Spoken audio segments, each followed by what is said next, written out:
If you ever wanted to know how to do business better, you've come to the right place. This is the Good Advice Podcast, where we don't talk about fluff or theory or, whatever is the latest trend on social media. None of that, just the stuff that actually works in real life business. Hey, my name's Blake Benz. I'm the host of the Good Advice Podcast, and this is our podcast that's been running for 7 years now. Jeez. And wherever you are in your business, whether you've been working long-term, maybe you've been at it for several years, or maybe you're thinking about that business that you want to start, but you haven't had a chance to actually jump in and do it, I appreciate you tuning into the podcast to learn a little bit more about entrepreneurship and business. So, having said that, before we jump in today, here is a word from one of the businesses that sponsors the podcast. Check out this quick ad, and we'll be back soon. There's one single piece of advice that I give to business owners who are ready to scale their business drastically. And that's knowing exactly what you need to hand off so that you can continue focusing on what you're an expert in.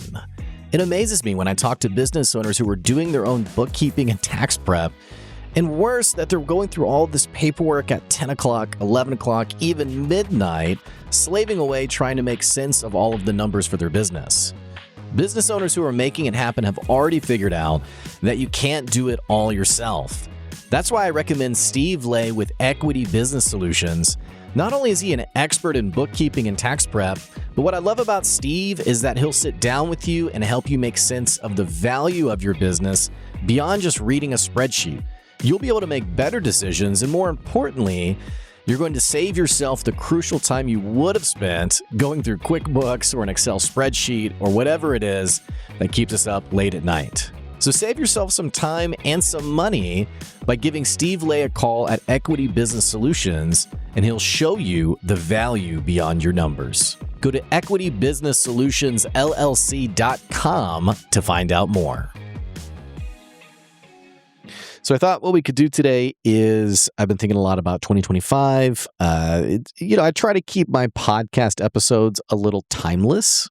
I try to, I try not to have like, I want my podcast to always be relevant for any time someone listens to them.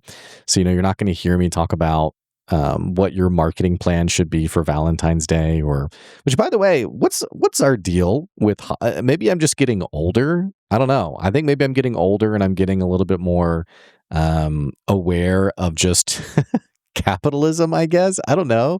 But it's like the day after New Year's Day, I'm like, why are the Valentine's Day decorations up? I mean, I guess it's 6 weeks away. Sure. And it's kind of like also the day after Halloween, the Thanksgiving decorations are up. It's just, well, that one's a little bit more reasonable, I guess, because, Thanksgiving's so close to Halloween. But there's another one. Halloween decorations go up early too. And so I'm just noticing, I'm like, man, these things, these businesses, they got them down like clockwork, I guess. But anywho, what I was thinking about doing today, I wanted to talk about 2025 in review. I've been thinking a lot about 2025, thinking a lot about 2026. Obviously, I'm blessed with an awesome set of listeners to the podcast. And, those of you who've listened to the podcast long term, I really appreciate it. Also, just really appreciate the referrals over the years and promotions and shout outs. And, it's nice. It's nice to like randomly get tagged on Facebook because someone has commented and tagged me and said, you got to call Blake. So all that to say, hey, thank you. Thank you again for those of you who've promoted the podcast and who continue to promote it. And I guess thank you is a pretty small thing to say in response to people who consistently advocate on your behalf. But I just want you to know I really appreciate it, and my family appreciates it, and I'm very blessed. I'm very blessed, and that's a big thanks to the people who were in my corner. So thank you for that, and I really appreciate it. But I was thinking about 2025. 2025 was a crazy year. A lot happened. The most notable thing was we bought a marketing business last summer. We bought WordPress maintenance plan, WPMP, and bought a book of customers with that business. And that turned out to be just a really great investment and a really great decision that has been very good for the business. And we've expanded the business into the marketing and SEO world, which we were already doing. I don't want to say we were unofficially doing it. I mean, we were selling it, doing it. It just wasn't really like kind of a public facing core like pillar of what we do. But it's something that we rolled out.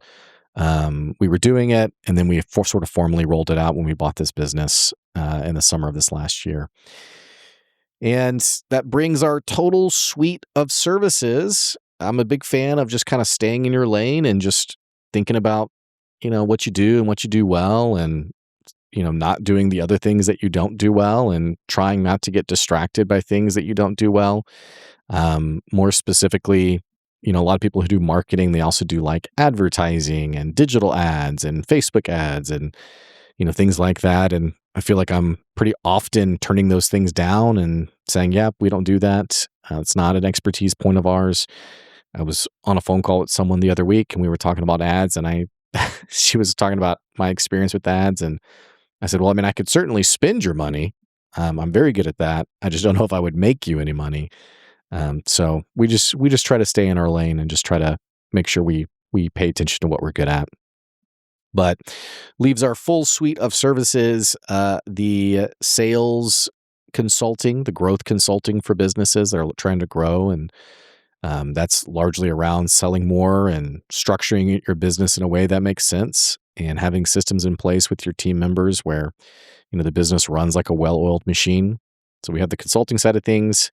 We have the podcasting side of things. And now we have added the marketing side of things with SEO and web development. So I don't anticipate us. I feel pretty good about those 3 lanes. Those are all just pretty solid revenue generators. I don't anticipate us adding anything else for the foreseeable future. And when I say foreseeable future, I have a hard time imagining, even in the next few years, us expanding to really anything else. A lot of this has just sort of kind of come up naturally, and the business has sort of evolved naturally. And I think that's an insight for anyone starting a business is, a lot of times the business you start isn't the business you end up with. And it's not to say that like you sell one thing and then suddenly you're selling something totally different. And it's like, how did I get here? Sometimes that can happen. I've talked to plenty of businesses over the years where they were selling this one thing, and then the business, it pivoted or it changed, and now they have something that's like tangentially related, but it's not really the same thing. I mean, it can happen. But what I will say is that I think sometimes the who you sell to, or what the product, how it's packaged, or kind of how you even see the business, I think it evolves.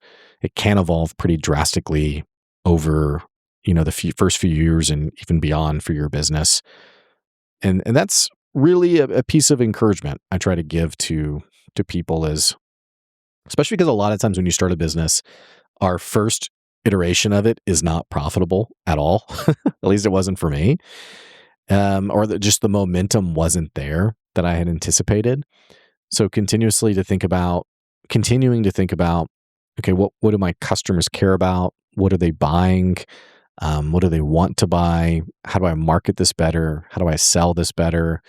What are my weak points? What are things that I really need to get serious about? Part of that was sales for me early on, was just realizing that I wasn't good at sales and I had to become good at sales, and, really getting hungry and earnest and eager, and, really trying to put myself out there and embracing rejection and embracing failed deals and what have you. But it's been a crazy ride. It's been a crazy journey. I was at a kid's birthday party a few weeks ago, and I was making small talk with the guy, and he was like, man, so like when, in business 7 years, when did you feel like you had made it?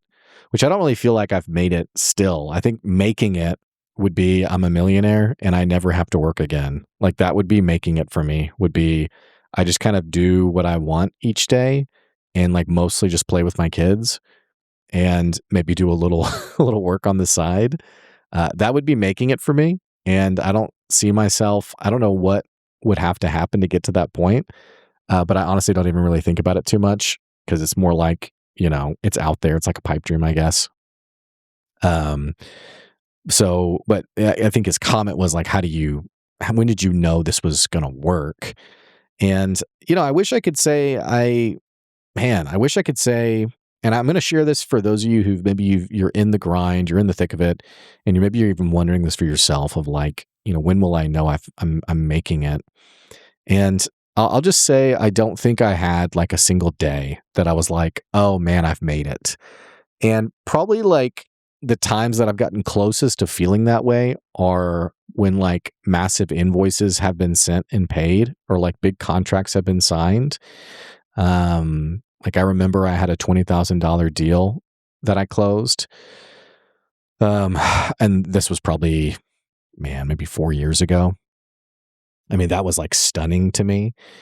Actually, it was $60,000 over 3 years, so it was $20,000 a year. Which, funny enough, it was such a train wreck of a deal that I actually walked away from it after the first year of it, and it all ended amicably, and it was totally fine. But I just thought, man, my sanity is not worth the $40K that I'm walking away from. Which, again, if you're a wantrepreneur, maybe you're working a full-time job. None of that's meant to sound like snooty or anything like that. It's just, I think once you get into it and you start dealing with a lot of people and a lot of different customers, you start to realize, basically you start to do the math on like how much time you're having to put in for a customer and like how much work it's requiring. And you start to do the math on it and you realize, yeah, this was $20,000, but like I'm working almost every day on this, and I'm working like a few hours a day on this. And so you start to total up the math over the course of a year, and you're like, all right, cool. I made $8 an hour or something preposterous like that. So sometimes you get like these really big invoices, but then you realize like the time commitment with it is insane, absolutely insane. It reminds me forever ago. This was like maybe year 2 of business. I was talking to another guy who was in the coaching consulting space, and we were just kind of swapping notes on like our price points. And he, I'm going to butcher this, but he said it was something to the effect of like someone pays him like a $200 price per month. And he like started naming off like all the different meetings that he offers to them and like the different things that he offers to them. And long story short, the math worked out to like, I don't know, it was like $4 an hour. Like if a customer like actually takes advantage of like every meeting. And he was like, yeah, I'm miserable. Like this is insane. So like a lot of times, which I mean, even in hindsight, $200 a month is nothing. I mean, it's absolutely nothing. But I think sometimes we do get a little bit mesmerized by like these large invoices. And then we don't actually realize, hey, actually, this isn't really all that profitable or really a good idea. And not that every deal needs to be profitable. I mean, like literally, I had a guy I was on the phone with yesterday who's in a pretty tough situation. And I said, hey, man, let's just get you like a new website. Let's just like put this together for you. And like, don't worry about the cost. Like we'll just take care of it for you. And that's not like to pat myself on the back. It's just like, sometimes it's not about the dollar. Sometimes it's like, hey, yeah, let me just give you a hand, which by the way, somebody did that for me when I was like in year 2, or I think I was like late in year 2. I mean, I wasn't making really any money.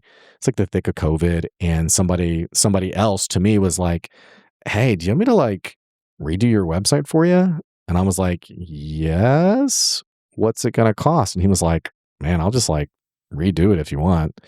And he did. He never asked for $1. Never. I mean, I don't know. I just feel like that's, I guess, paying it forward kind of makes sense, I guess. But anyway, point being, it's not always about the dollar. It's not always about, the next sale you can make. But bottom line, though, getting back to what I was saying on this question of like, when did you know you made it?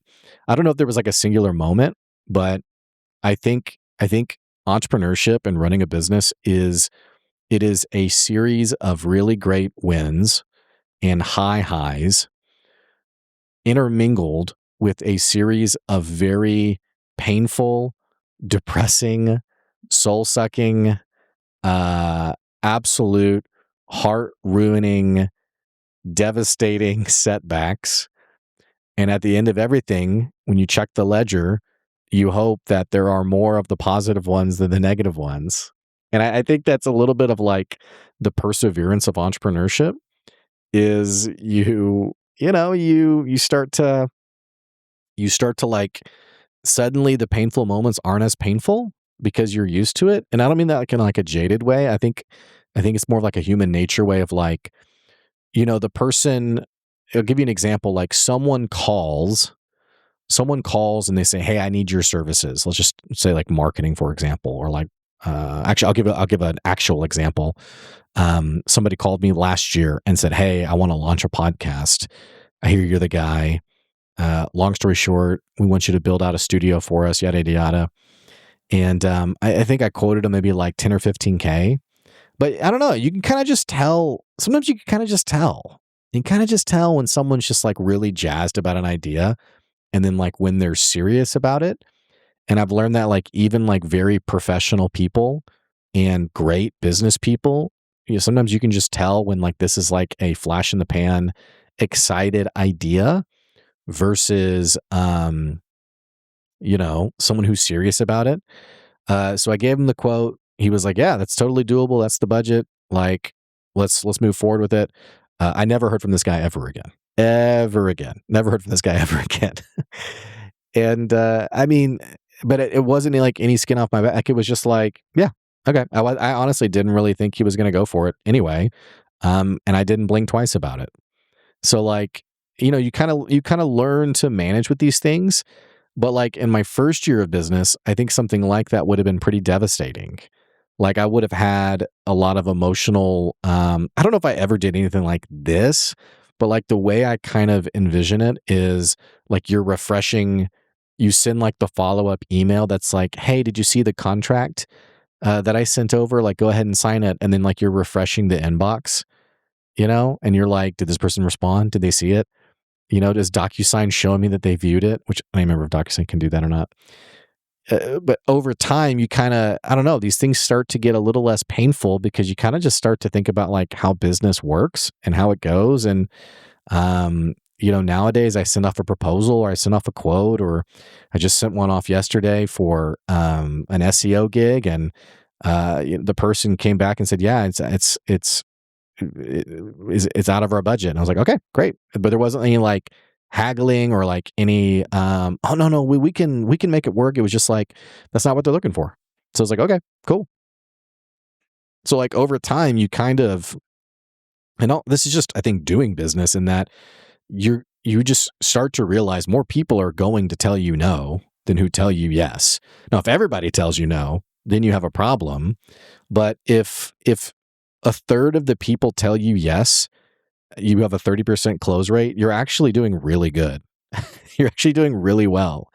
And I think that's something that a lot of people don't realize in business is that we logically we understand it. It's like, well, yeah, of course people are going to tell me no. But until we actually get in there and start running a business, it is not something that I think is at the front of our mind and something we really think about. And then once you start hearing no, no, no, no, it starts to pile up and you're like, "Ooh, this hurts. Ooh, I don't know how this feels. I really don't like this. I don't really appreciate this."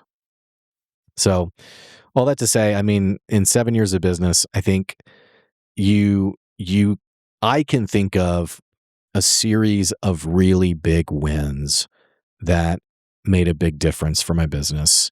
Um, I'm kind of hesitant to say this because like I don't want to like over embellish. Like, I mean, I'm running a business every month. I'm thinking about revenue. I'm thinking about sales. I'm thinking about the next sale. But like when I got to the point where I no longer had to check to make sure I made enough money to cover my bills, like that was a huge, that was a huge win. Where it was like, "Ugh, can we cover everything?" Where now it's like, okay, how much do I have saved? And like, what do I need to pay for? And like, what do I want to invest in? And like getting to that point felt really nice. And I mean, that's like another reason I don't want to like necessarily say that is because like there's been so many high highs and low lows in my business where like there was a few summers ago where, man, I don't think I closed a single deal. Like it was a couple of months where I was like we had recurring revenue, but in terms of like new deals, I was just like, what is going on? Like this is crazy. This is a crazy season. So I try not to be like jaded or cynical, but like anytime there's a season of success, I kind of naturally always think about like when's the famine gonna hit. So like that's another reason why I'm a little bit hesitant to like make that comment because like I just don't know what the future holds. I don't know what the economy holds. Like I could get a phone call today from my biggest customer who's like moving on, which that wouldn't be the first time it's happened. It's happened, multiple times. Or on the same token, I could get a call from some random person I never met before who's ready to close a deal and ends up being a great, I mean, there's just so many things that happen in business that, I just try not to be, too emotional, I guess, or attached to it. I was given some advice to a younger business owner last month, or the month before, and she was talking about a hard conversation that she had with a customer and a hard rejection she got from a customer or potential customer. And I said, that's tough. That is a tough conversation. But hey, just so you know, it's not the last time you'll have that conversation. It's not the last time. It's going to happen again. It's just doing business, So, all this to say, 2025 was the best year we've ever had. It wasn't even close. It's the business. I mean, I can't help but just be grateful. I can help but be grateful for the people in my life. And I said this at the start of the podcast, but I mean, really, those of you who are listening who are like serious advocates, I just got to say thank you again. Like I really I try to do business the right way. And when I make mistakes, I try to make it right. And I try to be, as eager as I can on delivering and over delivering. And, we do have some cornerstone principles of our business of just integrity and honesty and doing what we say we will do. And then, and sometimes, I'm always like very mindful of that.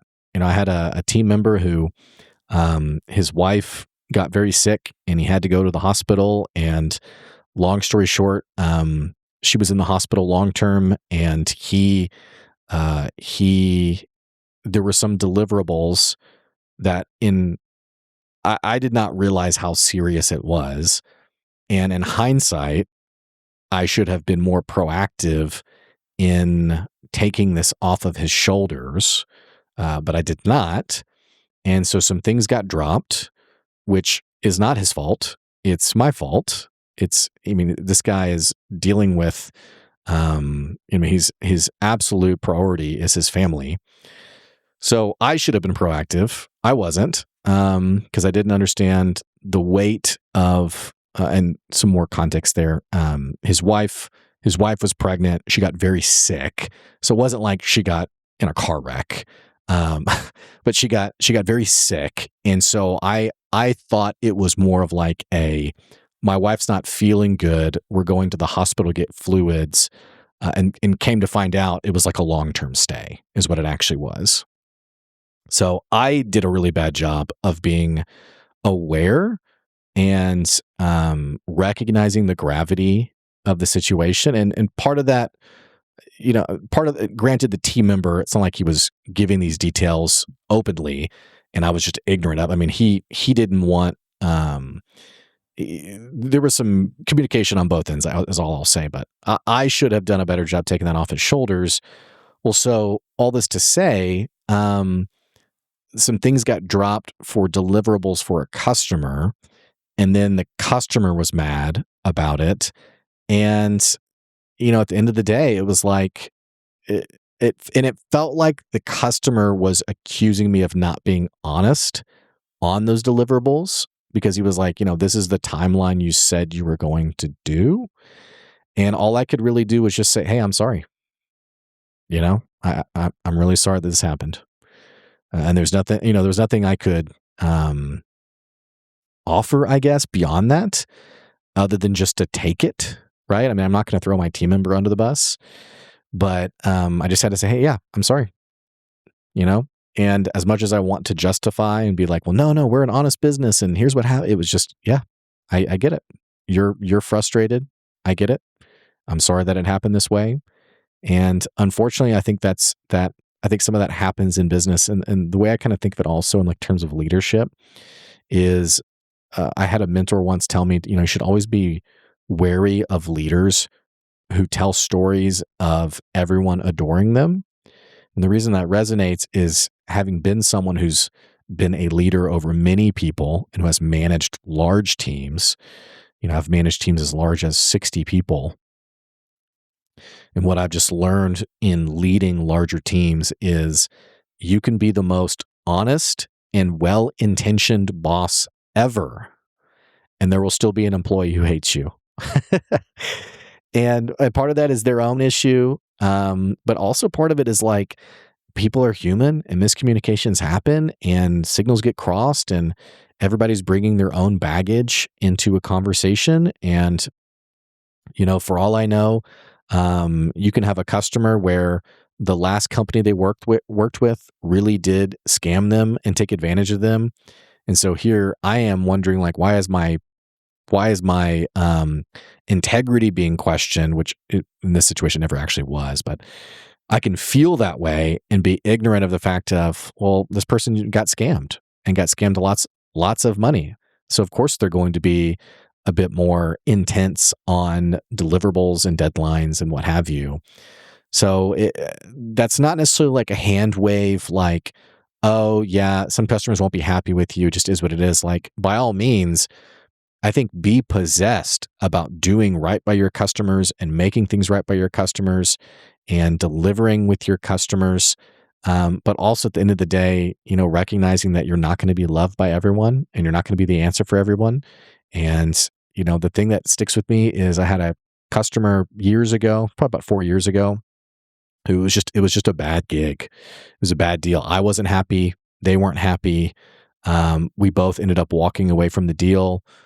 No bad Google reviews, no harm, no foul. But I do remember what the guy said whenever we walked away. He said, it's not that you're not a good guy or you aren't doing good business. It's just, it's not working for me. And I felt the same way about him. It was like, it's not that you're a terrible human being. It's just and I didn't actually say this, but I thought, man, you are a very difficult customer, a very difficult customer. So, but that's kind of business though, is you realize like there's people that you're just not going to do a good job with. And I will say, I think one thing to think about from this is whenever you are selling, it's to your benefit to really figure those things out on the front end and protect yourself from bad customers by really gauging expectations. And I'll give you an example of this. I was talking to a new client who they were building a new website for, and we're doing like this big SEO strategy for them and all this stuff. And we were chatting about it, and I was saying, hey, yeah, send me over all your assets, photos, on the job stuff, etc. And he sent me a text yesterday and said, I could just tell he was feeling a little urgent. And I'd already said, hey, this is kind of the process, this is the timeline. But he sent a text that was like, hey, just making sure you have everything you need. And I was like, yep, I do. Well, then later that day, he sent another text that was like, all right, cool, just making sure, because, yeah, it's been like 4 days without any phone calls, without any service calls. It's a service-based business. He goes, it's been 4 days since we got any calls. So like I'm feeling, kind of panicked. And so I then responded with, yeah, I totally get that. And you can know that I'm serious about your circumstance, but also let's re-gauge expectations, because we had already had this conversation previously. I said, let's re-gauge expectations though. This is before any work's been done. So and part of this was like to make sure that if there was any miscommunication, the person could walk away in case there was, because sometimes you communicate, or at least you think you communicated, and then the person, you realize they did not get what you thought you said. And this is also just a great leadership tip, by the way. I had a boss who he'd say, after we'd have a long conversation, he'd say, hey, tell me what you're hearing me say. Tell me what you're hearing me tell you. And then I'd repeat it back, and it would help him realize, oh no, I'm actually not communicating when I thought I did. So anyway, even when you think you're a great communicator, sometimes signals get crossed, what have you. But so we had this conversation, and this person said that, he said, yeah, it's been 4 days, et cetera. Well, I said, hey, let's just make sure we're gauging expectations. I want to revisit this conversation. I want you to know there's nothing I can do that's going to get you a customer in the next week. Like, I could build you a website and have everything launched tomorrow, and it's not going to make any impact on your business next week. Our timeline, we're thinking 3 to 6 months down the road. And so if your apprehension from a sales perspective is over the next week or next month, what kind of sales am I going to get? You're going to need to have some other plan to get customers beyond the website, because it's very much long term. Now, again, I had that conversation because I wanted the person to be able to, kind of process it. But he said, no, yeah, I totally get that. I was actually just sharing that I'm feeling kind of, so it all worked out. It was all great. But anyway, sometimes you got to communicate those things with your customers just to make sure that, you're on the same page. And I have these conversations with people almost all the time. Every sales conversation involves setting expectations. And even from like the consulting side of things, they actually sign a contract that includes like acknowledging like, hey, I am not a life raft for your failing business. I am not, the SOS, like my business is going to fail unless I call Blake. Our good advice is best served as consultative for healthy, growing businesses that want to grow exponentially and reach that next revenue goal. It is not for a business that hasn't sold anything in 2 months and you've taken on 4 different loans and someone's going to come repossess your house tomorrow. And so you're calling me because you need to make a sale today.